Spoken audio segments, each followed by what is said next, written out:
Thanks for staying with us. Now, we just wrapped up Women's Month, but the issue of representation is still a big talking point. The recently released report into the gender pay gap, commissioned by Catalytic Strategy, compiled by 21st Century, highlights alarming disparities in pay, representation and economic opportunities for women.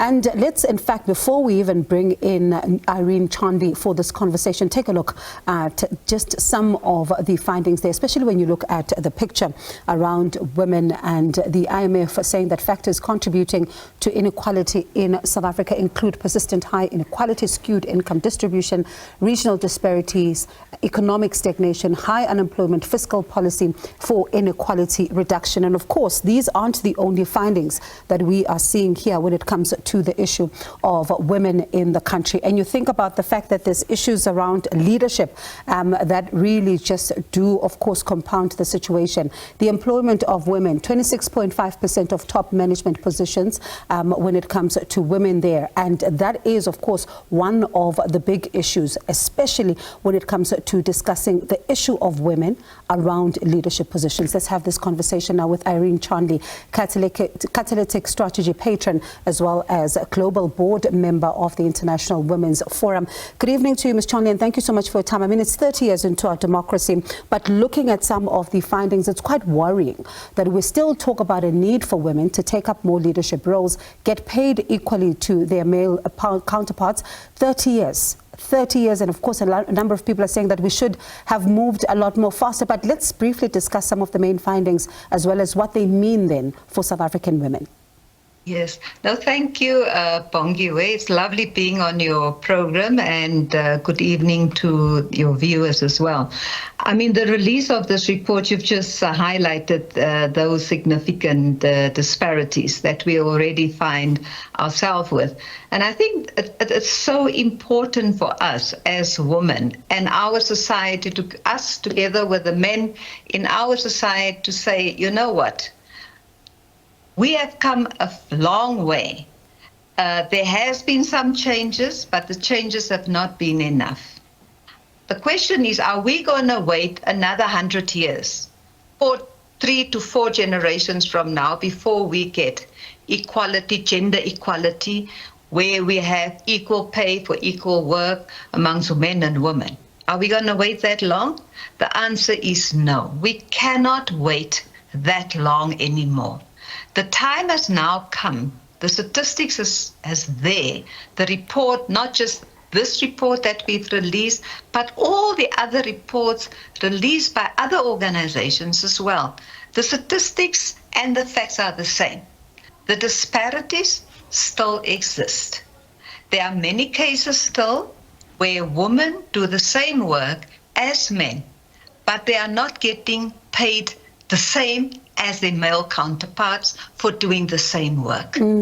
We know that we have legislation in our country, and based on those legislation, even there's difficulty in calculating how to monitor these disparities. How do you calculate these the pay gaps, etc.? But one thing that we know, those gaps exist. You know. That exists. And what we have said now, one of the key things that came out of the discussion that we've had when we released the report last week and Monday, was the fact that it is time now for us as women to consider, should we look at the company that exists, there are many of them where there's unequal pay for equal work, so that we choose one company and actually take it to the Constitutional Court, so that we can test the case to say that our Constitution, our Labour Acts and the laws allow for equal pay for equal work. But it's not happening. Should we now go and test this in the Constitutional Court? And I think that's where we are now, to say this should stop. We cannot wait 100 years. We need to change this within your lifetime, at least, Bongiwe. It might not be in my lifetime, but in your lifetime. Yeah. These things we should have. Women should get equal pay for doing equal work as their male counterparts. And it's as simple as that. And I suppose it'll give us, when it's taken and tested, it'll also give us, a way to deal with this as South Africa, for example. And I ask this against the backdrop of our history. Yes. It's important for us to even develop our own definition to close this particular gap, because we may not necessarily be the same as other countries. Yes, I fully agree with you, because our legislation, we've got various legislation. There's the Employment Equity Act, there's the Act on Unfair Labor Practices and Disparities. We have various laws and some good laws, but we're also saying we need to align. All these laws should be aligned. It must be specific.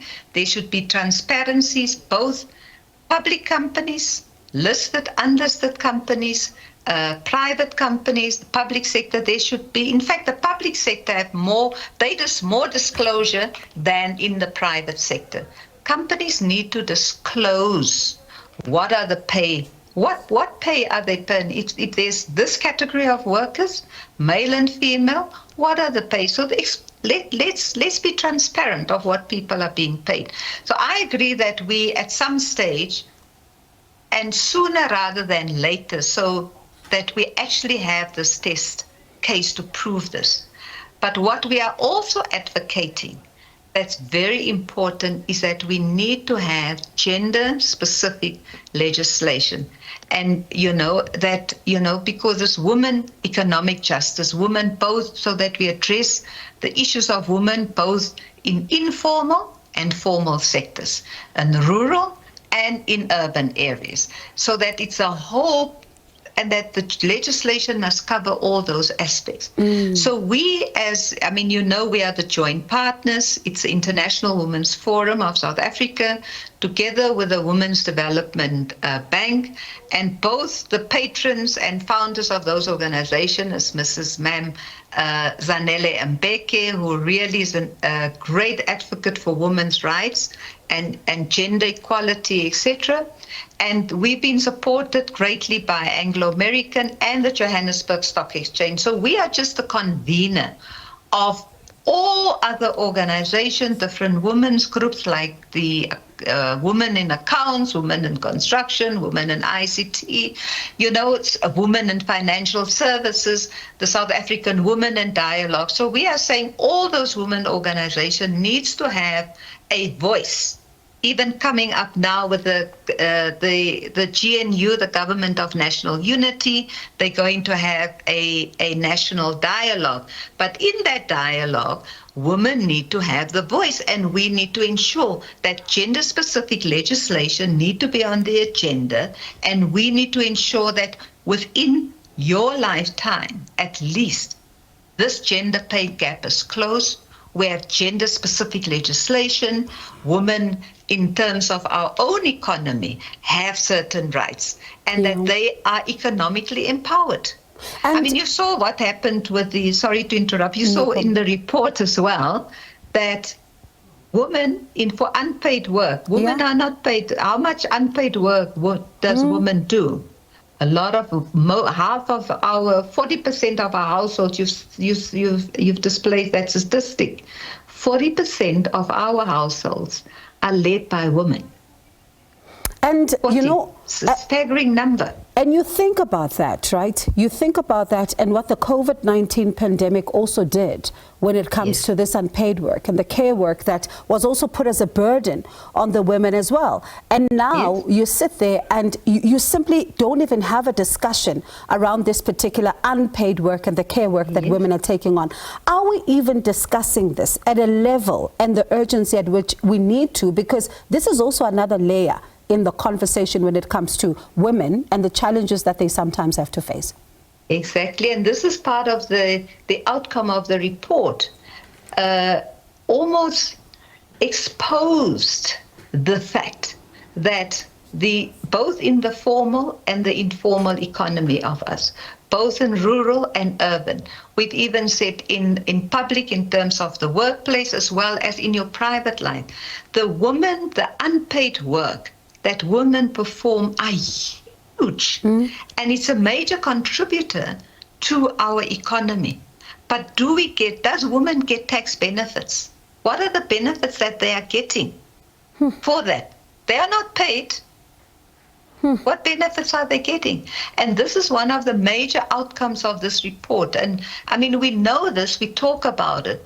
And this is why, and you're right, Pongiwe, this is have to be part of the discussion with the national dialogue, the gender-specific legislation. We have to come up and get input from everyone to say, the time is now. At least let's have the legislation in place so that where there's disparities in various organizations and company, at least we have a way to take these companies on in a legal manner. But at the moment, that legislation is not there. And where there are pieces of legislation that makes it illegal for companies to pay a woman different for doing the same job as a male counterpart, that I think we have to take them. We need to have a test case on this. It's very, very important, and that's why all women and women organizations have to stand together so that we actually have one voice on these issues. And I think many organizations are united. Everyone is saying it differently, but we're all saying the same thing, that the gender pay gap needs to narrow, it needs to close, it shouldn't exist. Yeah, definitely. And a lot of, people will agree with you on that one. You and I can have this conversation for the rest of the night. We should. But thank you so much for getting us started on this conversation. Such a pleasure being here. It's such an important conversation. Thank you so much for talking to us. That was Irene Charnley, the Catalytic Strategy patron and global board member of the International Women's Forum.